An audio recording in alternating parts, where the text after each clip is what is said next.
कहानी के शुरू में हमें एक छोटी बच्ची दिखाई जाती है जिसका नाम नोरा था। वो अपने डैड के साथ पहाड़ों पर चढ़ रही थी। नोरा के डैड की सोच दुनिया वालों से बिल्कुल अलग थी। वो ये सोचती थी कि अगर हम अपनी दिल की आंखों से देखेंगे तो बहुत कुछ हमें अलग दिखाई देगा, और अगर पहाड़ों को देखेंगे तो हमें वो दिखाई देगा जो सुनने में सिर्फ कहानियां लगती हैं। अभी भी अंधेरों में ट्रॉल्स मौजूद हैं। वो ट्रॉल्स अपने आप को दुनिया से छुपा कर रखते हैं। नोरा के डैड ने नोरा को बहुत पहले एक कहानी सुनाई थी कि एक शादी में 13 ट्रॉल्स थे जिन्होंने नशा किया हुआ था और उनको कोई होश नहीं थी। वक्त का पता ही नहीं चला। इसी तरह सूरज की रोशनी उन पर पड़ी और वो पत्थर के बन गए, और अब वो पत्थर बनकर इन पहाड़ों में समाये हुए हैं। पर नोरा को ये सब कहानियां लग रही थी। उसके सामने जो था वो तो सिर्फ पहाड़ थे। नोरा के डैड उसको कहते हैं कि बेटा, दिल की आंखों से देखो, तुम्हें ट्रॉल्स नजर आएंगे। तभी नोरा को उन पहाड़ों में थोड़ी सी ट्रॉल्स की झलक दिखाई देती है। ट्रॉल्स दिखते तो इंसानों की तरह ही थे, पर साइज में बहुत बड़े होते थे, लेकिन वो इंसानों को कोई नुकसान नहीं पहुंचाते थे।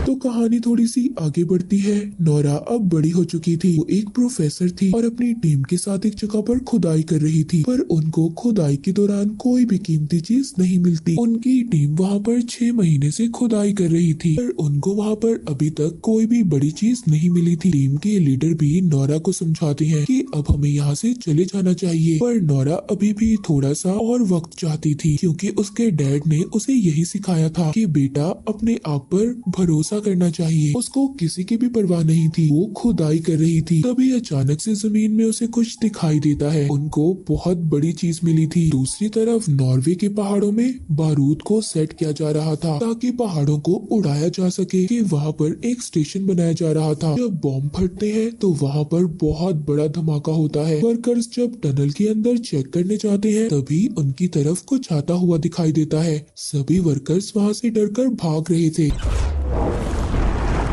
इस सारे मामले को जानने के लिए वहाँ के मिलिट्री कमांडर एक मीटिंग रखते हैं। इस मीटिंग में नोरा को भी शामिल किया जाता है। नोरा का वेलकम वहाँ पर प्राइम मिनिस्टर का एडवाइजर करता है जिसका नाम एंड्रस था। नोरा वहाँ की वीडियो को भी देखती है जिसमें दूर से देखने से वहाँ पर किसी के बड़े बड़े पाँव के निशान दिखाई दे रहे थे। वहाँ पर बैठे हुए यही मानना था कि ये कोई बहुत बड़ी चीज हो सकती है, या फिर ये सब यहाँ पर तूफान की वजह से हुआ है। पर नोरा यहाँ पर साफ साफ कहती है कि मुझे तो ये किसी के पैरों के निशान लग रहे हैं, मगर कोई भी नोरा की बात को सीरियस नहीं ले रहा था। तभी वहाँ पर एक और लड़की आती है, वीडियो दिखाती है। उस वीडियो में ये सब लोग एक बहुत बड़ी चीज देखते हैं और सब देखकर हैरान हो गए थे, डर जाते हैं कि आखिर ये क्या चीज है। इसके बाद हमें एक बूढ़ा कपल दिखाया जाता है जो बैठे अपनी शाम की चाय पी रहे थे। रात में देखता है कि उसका जो डॉग था वो लगातार भौंक रहा था। तभी उनका घर भी जोर जोर से हिलने लगता है। वो कपल खुद को बचाने के लिए अंडरग्राउंड जगह पर चला जाता है।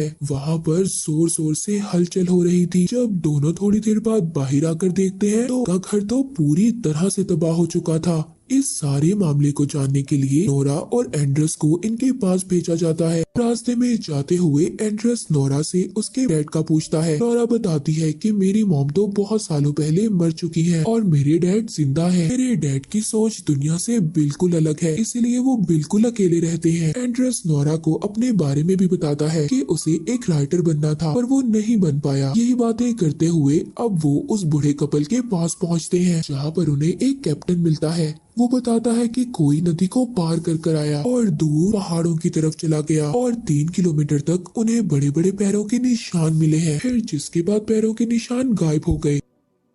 अब नोरा उस बूढ़े कपल के पास पहुंचती है। बूढ़ी औरत नोरा को बताती है कि उसने कोई अजीब सी आवाज सुनी थी कि जैसे कोई रो रहा हो, और वो आवाज बहुत अजीब थी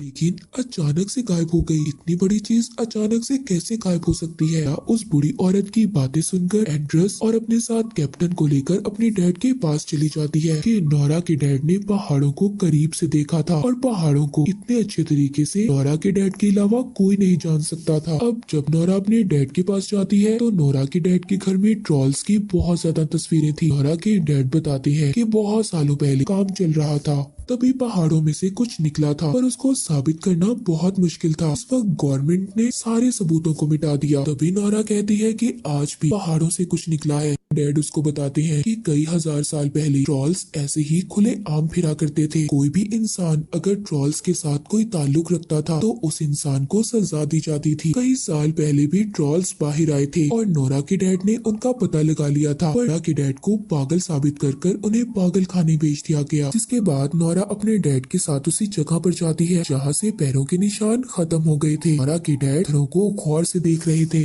नोरा एंड्रेस और कैप्टन के साथ दूर खड़ी अपने डैड को देख रही थी, जिस पर वो दोनों कह रहे थे कि तुम्हारे डैड की हालत और ज्यादा खराब लग रही है, कि दिमागी हालत ठीक नहीं है। नोरा को भी यही लगता था कि उसके डैड कहानियों में बिल्कुल गुम हो चुके हैं। अपने डैड के पास जाती है और उन्हें समझाने की कोशिश करती है, पर तभी उसे अजीब सी स्मेल आ रही थी। वहाँ पर अचानक से काले बादल छा जाते हैं। जब पीछे मुड़कर देखती है तो उसे एक आंख नजर आती है। सच में एक बहुत बड़ा ट्रॉल था। ट्रॉल उनके सामने खड़ा हो रहा था।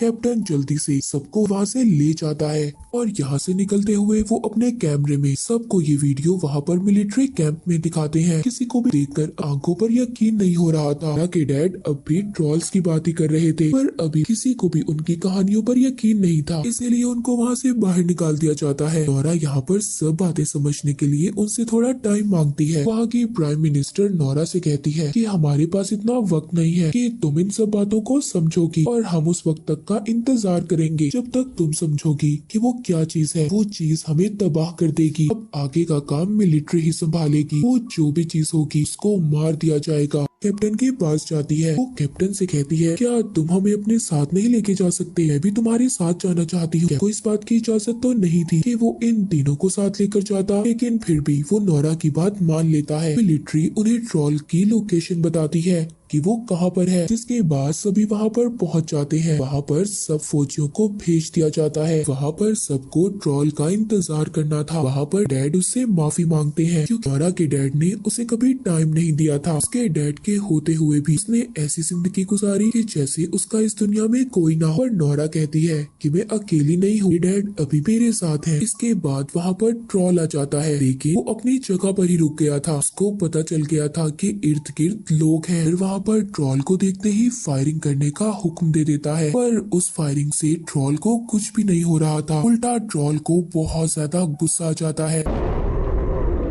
वो वहाँ पर इन पर हमला कर रहा था, जिससे वहाँ पर बहुत सारे फौजी मारे जाते हैं। एंड्रेस नोरा और उसके डैड के साथ एक पत्थर के पीछे छुप जाता है। के साथ एक फौजी भी था जो क्रिश्चियन था। तभी वो ट्रॉल उस फौजी को उठाकर खा जाता है जो क्रिश्चियन था। ये सब देखकर नोरा के डैड कहते हैं कि जो ट्रॉल्स होते हैं वो क्रिश्चियंस को पहचानते हैं, उनको सूंघ सकते हैं। जिसके बाद वो उस ट्रॉल के सामने जाते हैं और उसको कहते हैं कि शांत हो जाओ, हौसला करो, रुक जाओ यहीं पर। हैरानी की बात ये थी कि वो ट्रॉल उनकी बातों को समझ रहा था और काफी हद तक वो पुरसुकून हो जाता है। तभी कुछ फौजी दोबारा से ट्रॉल पर हमला कर रहे थे। दोबारा से ट्रॉल को गुस्सा जाता है और वो वहाँ पर कुछ फौजियों को मार देता है। तभी ट्रॉल यहाँ पर गलती से नोरा के डैड को भी मार देता है। जब वो ऐसा करता है तो वो अपने दुख का इजहार कर रहा था और नोरा के डैड को देखकर वहाँ से चला जाता है। ये काफी अजीब बात थी। नोरा के डैड को बहुत चोट आई थी। वो आखिरी सांस ले रहे थे। कहते हैं रॉयल पैलेस और घर,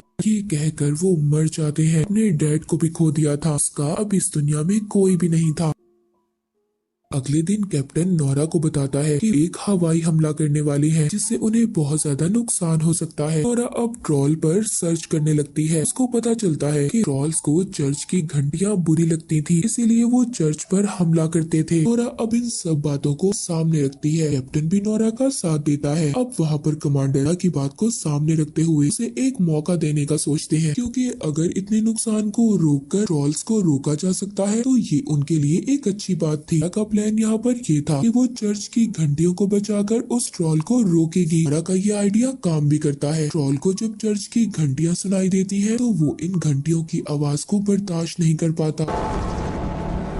सभी घंटियों को तोड़ने लगता है, जिसके बाद वो इन आवाजों को सुनकर बेकाबू हो गया था, जिससे वहाँ पर एक बच्चे की जान भी जाने वाली थी। पर ट्रॉल उस बच्चे को बचा लेता है, उसे कुछ नहीं होने देता। सब लोग ये देखकर हैरान थे। इसके बाद ट्रॉल वहाँ पर नोरा को देखता है, जिसके बाद वो यहाँ से चला जाता है। नोरा का आइडिया काम नहीं करता, इसीलिए उसको इस मिशन से बाहर निकाल दिया जाता है। पूरी गवर्नमेंट ये सोचती है कि वो उस ट्रॉल पर मिसाइल से हमला करेंगे। इसी वजह से शहर को खाली करवा दिया दिया गया था, पर इस मिसाइल की वजह से उन्हें काफी नुकसान होने वाला था। जिसके बाद हम देखते हैं कि एंड्रस नोरा को घर छोड़ने जा रहा था। नोरा को ये बात समझ नहीं आ रही थी कि ट्रॉल अब किस साइड पर जाने वाला है। यहाँ पर उसको अपने डैड की कही हुई बात याद आती है, जिन्होंने मरते हुए रॉयल पैलेस का नाम लिया था, यानी कि राजा के घर का। नोरा वहाँ जाने का फैसला करती है। वहाँ पहुंचकर उसको राजा का चीफ मिनिस्टर मिलता है। वो बताता है कि पहले जमाने में ये माना जाता था कि अगर किसी राजा का घर किसी दूसरे राजा के घर के ऊपर बनाया जाए तो ये बहुत ज्यादा अच्छा होता है, शुभ माना जाता है। वो बताता है कि महल से पहले यहाँ पर ट्रॉल्स का घर हुआ करता था, उनको पहाड़ों का राजा कहा जाता था। वो चर्च की घंटियाँ बिल्कुल अच्छी नहीं लगती थी, इसलिए वहाँ के राजा ने सबको मरवा दिया और एक बच्चे को जिंदा छोड़ दिया। उस बच्चे को डरा धमकाकर पहाड़ों के अंधेरों में भेज दिया गया ताकि वो वहाँ पर मर जाए। वो ट्रॉल इसीलिए यहाँ पर आना चाहता है। सालों के बाद वो उठा है, वो अपने घर वापिस आना चाहता है।